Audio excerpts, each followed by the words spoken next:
Olá, meus queridos e minhas queridas, está começando mais um programa Espaço Saúde e hoje uma convidada bastante especial. Trata-se da médica psiquiatra, doutora Daniela Samico. Muito obrigada por sua presença, doutora Daniela. Marina, muito obrigada pelo convite, é um grande prazer estar aqui no seu programa. Para nós conseguirmos aí falar sobre psiquiatria, que é a minha área que eu gosto tanto de trabalhar, né?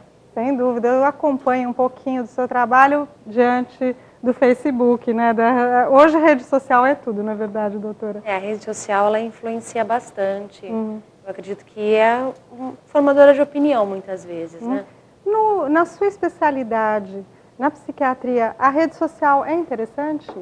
Tem algum interessante benefício? no critério de informação. Certo. A rede social, ela pode chegar a desmistificar um pouco a parte de psiquiatria, porque a minha área é uma área que é muito preconceito, e hoje nós sabemos que ir ao psiquiatra é como ir ao cardiologista, é como ir ao dentista, é como ir a qualquer outra área médica, né? Então, a psiquiatria em si, quando colocada em foco nas redes sociais, as discussões já ajudam muito para desmistificar e conseguirmos então trabalhar um pouquinho melhor a nossa área, né?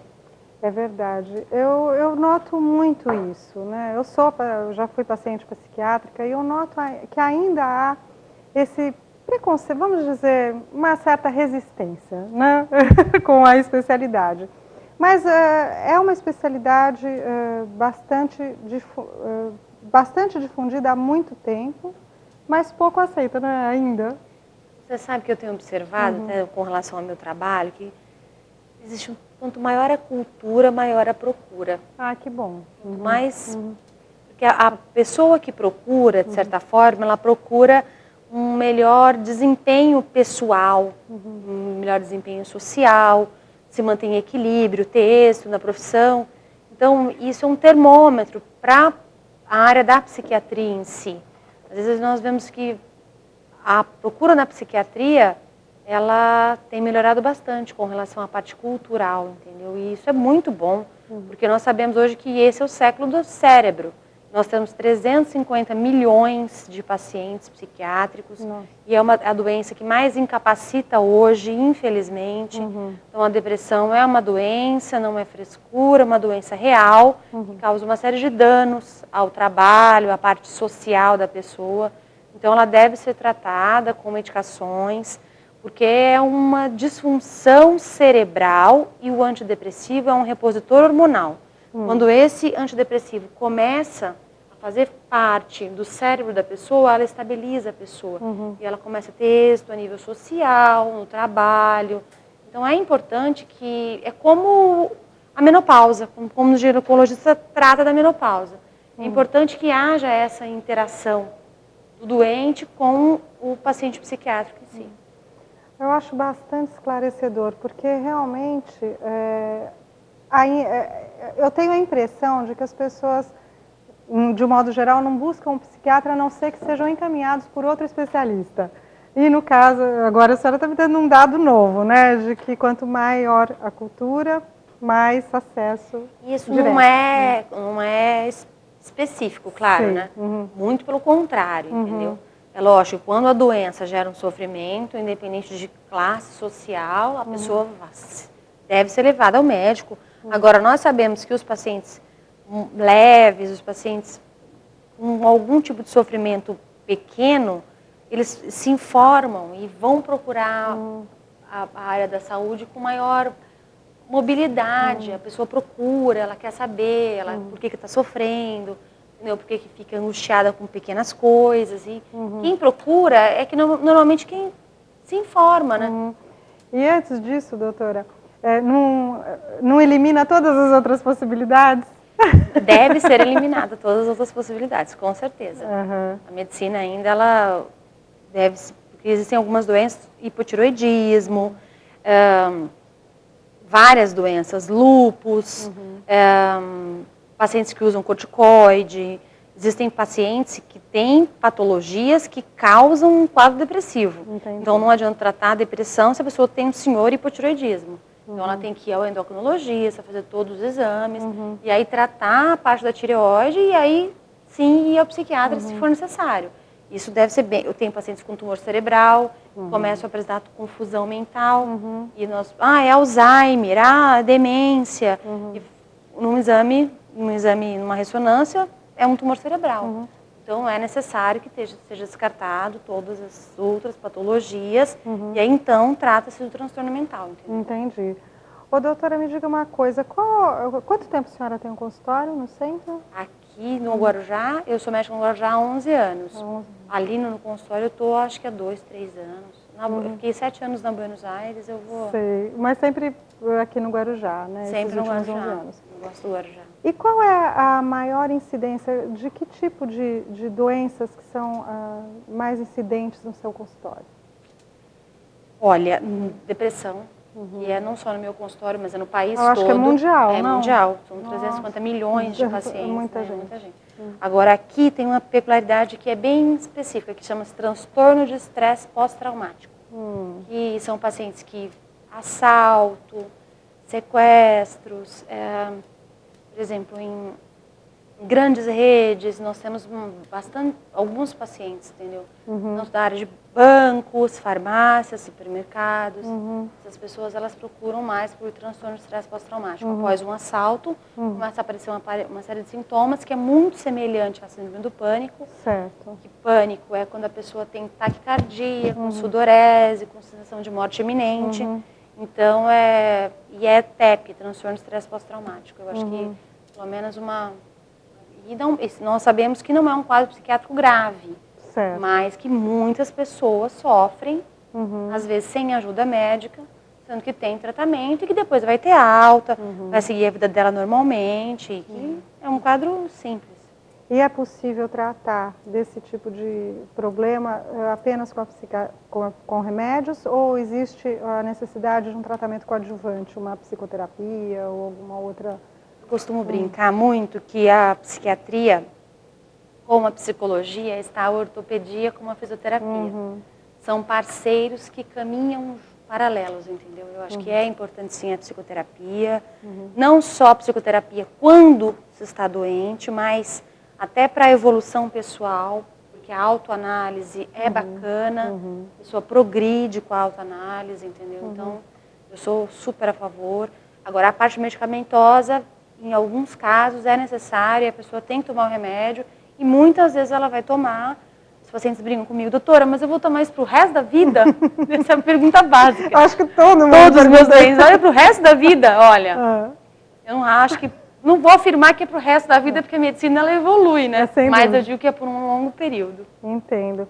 E eu acho que a grande resistência com relação aos medicamentos é a questão do vício, da dependência, de você tornar-se dependente de uma pílula.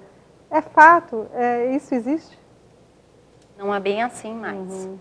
Todos os antidepressivos, os estabilizadores de humor, eles não são medicação que causam dependência. Inclusive, ele não é uma medicação de tarja preta, como costumam dizer, Isso. né? Os benzodiazepínicos, sim, são medicações de tarja preta que devem ser usados com um pouco mais de rigor.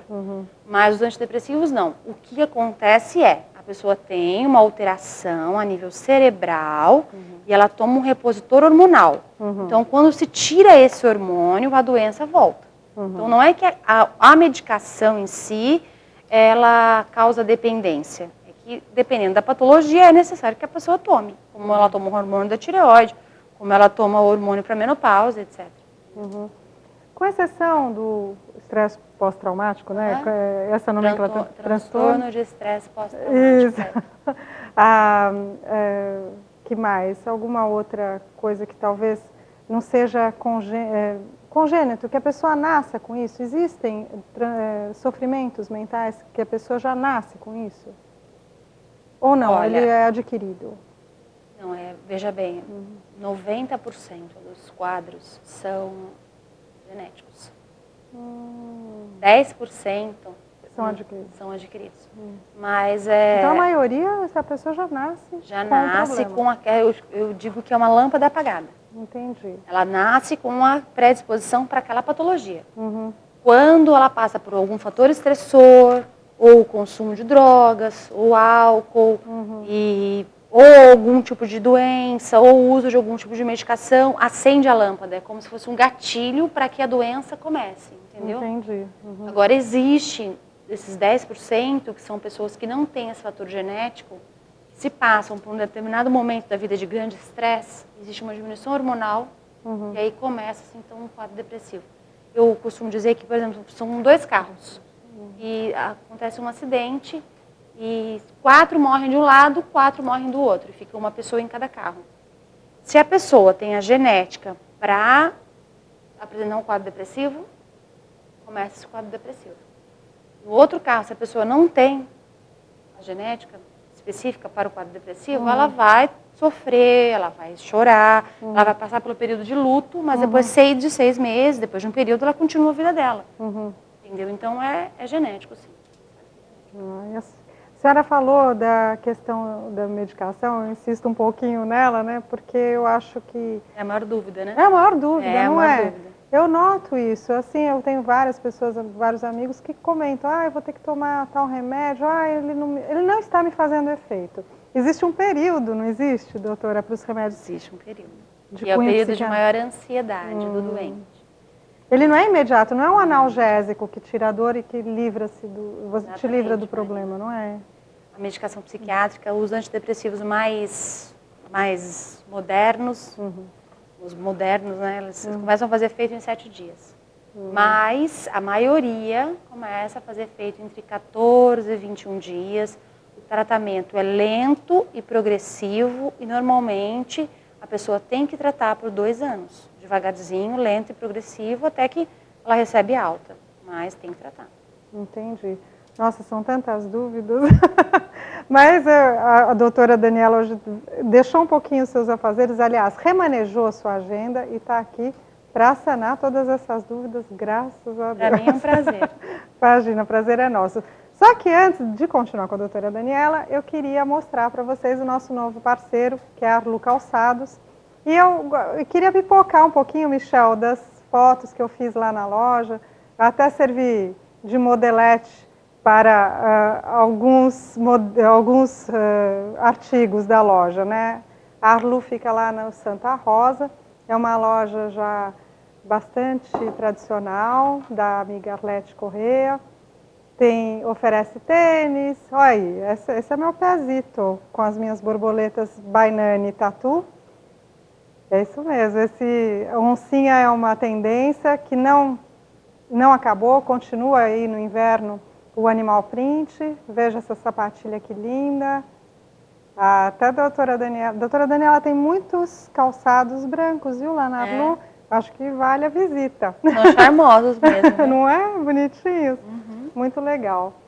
É isso mesmo, gente. É a minha nova parceira. Eu agradeço imensamente todos os parceiros que estão dando aí a credibilidade ao programa Espaço Saúde, que vai para um rápido intervalo e volta já já.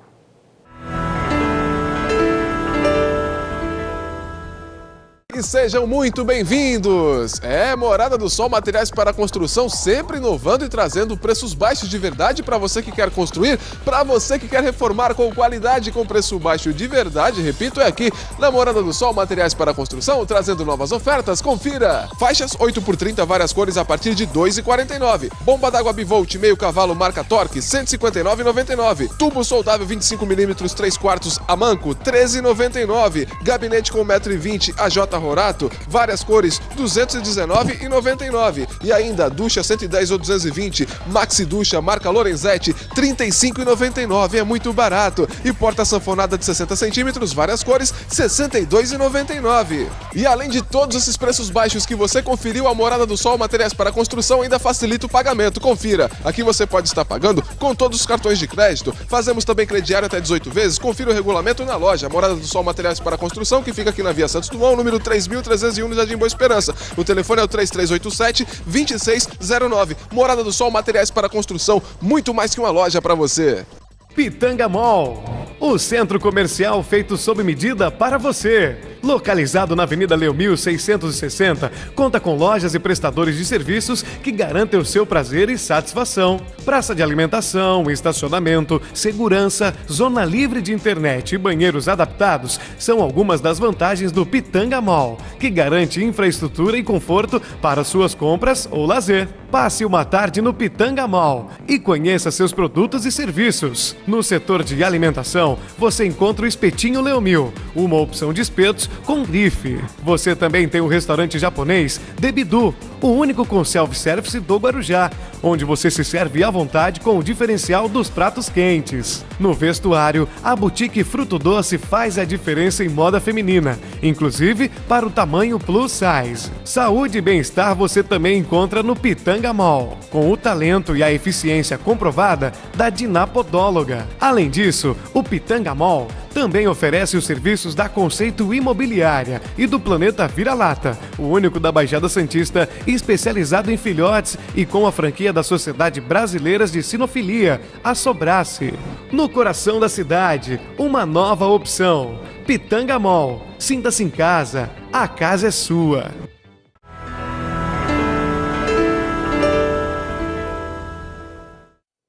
Voltando a apresentar o Espaço Saúde, hoje bastante especial, esclarecendo dúvidas da área de psiquiatria com a doutora Daniela Samico, ela que é médica psiquiatra aqui do Guarujá, atende no centro, lá na Vila Maia.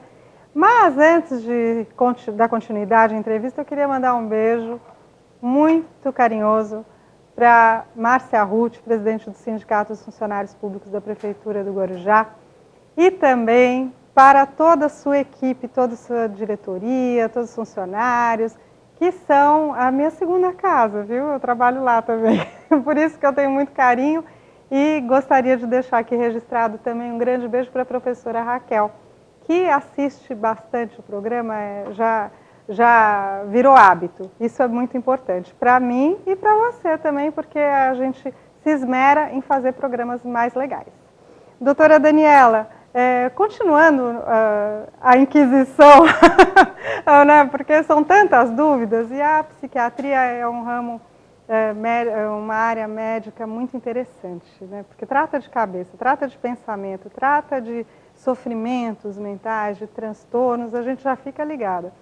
Agora eu queria fazer uma pergunta importante. Semana passada, eu vi uma revista super interessante que traz como uma super interessante especial, uma edição especial, falando de tratamentos alternativos, terapias alternativas e tratamentos alternativos, que hoje já não são considerados mais alternativos, e sim complementares, como, por exemplo, florais, acupuntura, algumas outras técnicas. Na sua área, é interessante, é importante e ajuda? Ajuda. Ou atrapalha? Não, ajuda bastante. É claro que depende do caso. Tem casos em que realmente não é possível usar algum florais ou mesmo acupuntura, mas tem casos que sim. Por exemplo, uma pessoa com quadro depressivo, com fibromialgia, a acupuntura ela é excelente, entendeu? Ela realmente dá muito resultado. Os quadros ansiosos, onde a pessoa tem transtorno de ansiedade generalizada e crises de pânico, os florais ajudam bastante a diminuir a ansiedade e ajudam a diminuir a quantidade de benzodiazepínicos usados no dia, que são os calmantes, né? Certo. O floral dá para dar uma balanceada, e a pessoa mantém o antidepressivo, mas toma o floral. O que mais? Exercício físico, que é a base de tudo. E em alguns pacientes, a hidroginástica, ela realmente dá muito resultado. Para os pacientes com Alzheimer, a terapia cognitivo-comportamental, ela é, assim, auxiliar não só para Alzheimer, mas também para os quadros de ansiedade, né? E para depressão também, mas a cognitivo-comportamental, ela resolve bastante. Resolve assim, ela dá apoio à família, que é a cuidadora do paciente, entendeu? Entendi. O que mais a gente pode falar sobre terapias alternativas? Eu acho interessante porque você falou da família. De fato, quando apresenta um doente na família, a família toda adoece, não é? Exato. Acaba sendo coadjuvante. Dependendo da patologia, sim. Existe um envolvimento. E a família toda adoece e precisa de suporte. A alimentação influi no comportamento psiquiátrico? Influi. Principalmente quando se aumenta muito o consumo de cafeína, de Coca-Cola, café, chocolate, chamate, substâncias que tenham cafeína, ela deixa a pessoa mais ansiosa e automaticamente, ao mesmo tempo que você fica muito ansioso, você deprime. Depois você deprime. Interessante. Então, existem alimentos, a gente sabe que alface, que sorvete, que chocolate, mesmo tendo um pouquinho de cafeína, eles aumentam o nível de serotonina cerebral, mas não podem ser consumidos em grande quantidade porque dão ganho de peso. Alface? Alface não dá ganho de peso, mas ela aumenta a serotonina. Assim. Sorvete tem triptofano. Chocolate também. Então, eles ajudam. Ai. Principalmente Bom, o chocolate. É comer alface, né? Nesse trio tem que comer alface. Tem que comer alface. A opção vai ser sempre por alface, assim não engorda e fica mais tranquilinho. Doutora Daniela, dependente químico é paciente psiquiátrico? É paciente psiquiátrico, é a base da psiquiatria, desde o alcoolismo até o tabagismo, dependentes de crack, cocaína e drogas sintéticas. Sim, é uma doença mental. Que deve ser considerado como uma doença mental e a família toda adoece. Então, o paciente, ele, quando tratado e bem tratado, tem êxito. Então, é uma grave doença, uma doença grave. Puxa vida, e tem cura? Tem cura, claro que tem cura. Não, a gente é um pouco cético, porque às tem vezes cura, sim. acha que nunca vai ter cura, né? Uma doença até social também, né? Sim, mas tem cura. Ai, tem cura, a medicina evolui para isso. Existem medicações hoje que ajudam muito no alcoolismo, que diminui realmente a vontade da pessoa de consumir álcool. E existem algumas medicações também que ajudam na abstinência tanto do crack quanto da cocaína. Não tão eficazes como a do alcoolismo, que inibe mesmo a vontade de beber, de consumir bebida alcoólica, entendeu? Mas tem êxito. E de tabagismo também, não? Tabagismo, sim, por sinal eu sou especialista pelo Cratóide em tabagismo. A prefeitura do Guarujá que me capacitou há muitos anos atrás. Olha que interessante. A nicotina, ela o tratamento do tabaco é um tratamento matemático. Então, o número de cigarros tem que ser calculado, o número de quantidade de nicotina que a pessoa usa por dia, e a pessoa consome em goma ou em adesivo para diminuir a abstinência usando um antidepressivo. Sofri à toa, gente. Parei de fumar no seco, quase morri. Devia ter procurado a doutora Daniela. Não, porque quando se tira a nicotina de uma vez, nossa, quase morri. Tremor, né? Náusea, sudorese, angústia, realmente o cérebro pede nicotina a todo momento. Então, físico mesmo. Físico. Não é ideia, porque os antigos falam, não, tem que ter muita firmeza na ideia. Não é bem assim. Quer dizer, tem que ter firmeza na ideia, mas é químico. Então, o cérebro pede e ele começa a fazer com vários sintomas, né? Sudorese, náusea, tremor, angústia, muita angústia, né? A primeira semana é terrível. Então, existem adesivos, gomas, para diminuir essa fissura, essa angústia, e vai tirando devagar o adesivo, a goma e para, então, com o cigarro, entendeu? Então é importante a gente se abrir também para as medicações, né? Porque tem muita gente que tem resistência, né, doutora? Mas elas dão resultado. E quando bem prescritas, né? Porque a gente não pode se automedicar. E tampouco... Eu noto, assim, alguns remédios ditos psiquiátricos, né, que são específicos, antidepressivos e tal, é remédio da linha da psiquiatria. Outros profissionais podem receitar, doutora?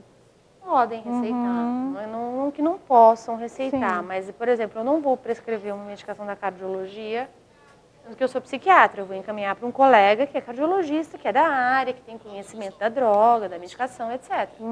Então, eu acho que, do meu ponto de vista, se tiver um paciente específico da cardiologia, eu vou encaminhar para a cardiologia. Se tiver um paciente da psiquiatria, que vá para a psiquiatria. Eu acho que é mais fácil, inclusive porque o paciente vai se sentir melhor, né, vai ter êxito no tratamento dele. E logicamente, cada qual na sua especialidade tem mais acesso às novidades do mercado, a estar mais atualizado ou não. Sim, que domina a área, vai saber como acolher o doente, aonde encaminhar. Normalmente nós temos vários parceiros que fazem a parte de psicoterapia, os psicólogos, e cada paciente tem um perfil específico para determinado psicólogo, por exemplo. Ah, não, esse eu vou mandar para que gosta, que vai ter uma certa empatia, e aí então a terapia flui. Entendeu? Então, né, eu acho que seria legal. E é um trabalho conjunto também, né? Porque nem sempre a gente acerta com o primeiro terapeuta, psicólogo. Exato,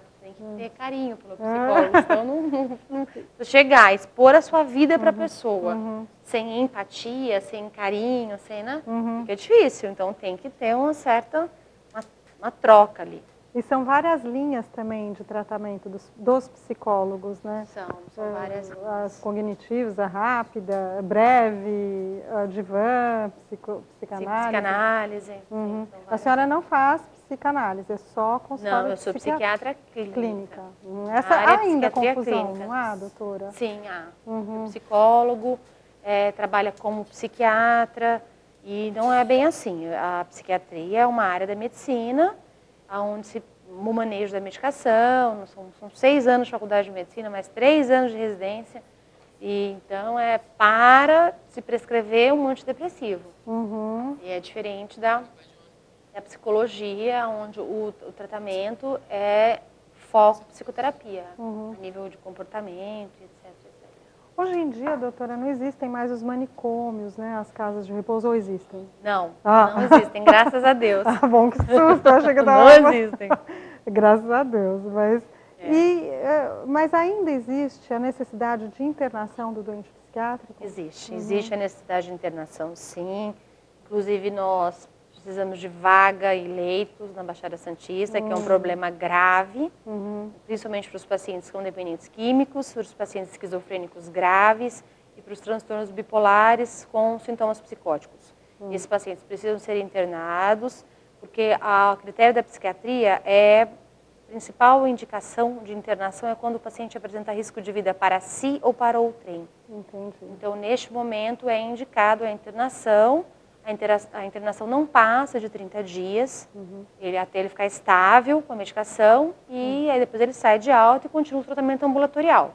Ele não mora mais no hospital psiquiátrico, essa prática não é feita mais.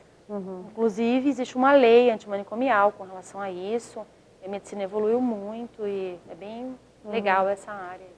E existe um suporte da rede pública para esse tipo de atendimento? A senhora falou que depois ele necessita do atendimento ambulatorial. Existe um suporte, sim. Aqui no município eles têm CAPS 3, eles têm CAPS infantil. Eu fui médica do município há alguns anos. Sei. CAPS AD e o Foster, né, que a gente costuma dizer que é o CAPS 3, hoje que era CAPS 2. Certo. Eles têm as 3 linhas, CAPS 1, CAPS 2, CAPS 3, SEAD e CAPS infantil. Certo, e aí há um atendimento contínuo desse paciente que Sim, apresenta esse quadro. O suporte é feito aqui, o problema é a vaga de internação. E aí, então, no caso do paciente, ele vai para a fila, e aí, então, ele precisa de uma internação no hospital do governo do estado. Então, Entendi. não é bem... Não tem a vaga, tem poucas vagas para vários municípios, né? Então, são todos os municípios da Baixada Santista internando em um único local. Alguns municípios colocaram nos hospitais gerais leitos de psiquiatria. Então, por exemplo, eu trabalhei em Itanhaém. Lá, eles tinham dentro do hospital geral 2 quartos, onde tinha 2 leitos. Então, são 4 leitos para os pacientes psiquiátricos. Entendi. Entendeu? Alguns municípios já adotam esse padrão Aqui de atendimento. A gente não tem. Não, aqui não tem, porque não tem número de leitos, é necessário que tenha mais leitos para os pacientes, patologia geral, quanto mais para os pacientes psiquiátricos. Né? É um problema aí para os nossos governantes, para a saúde pública, né? Resolver ou buscar alternativas, não é mesmo, doutora? Parcerias, né? Parcerias. Normalmente estão tentando fazer parcerias com algumas clínicas, tal, para conseguir essas internações, né? Tá ótimo. Doutora, muito obrigada. Passou tão rápido, já acabou o nosso horário de programa, mas eu agradeço imensamente sua presença. Espero contar novamente com novas entrevistas para a gente esmiuçar mais a respeito da sua especialidade. Marina, para mim foi um prazer estar aqui com você. Você é muito simpática. Obrigada. Adorei o seu programa. Que bom. Estou à sua disposição. Obrigada. É isso aí, gente. Agora só semana que vem. Obrigada pela participação. Você aí de casa vendo, assistindo, dando sua sugestão. Entre na página do Facebook e conte aí um pouquinho o que você gostaria de ver no Espaço Saúde. Até lá, um beijo.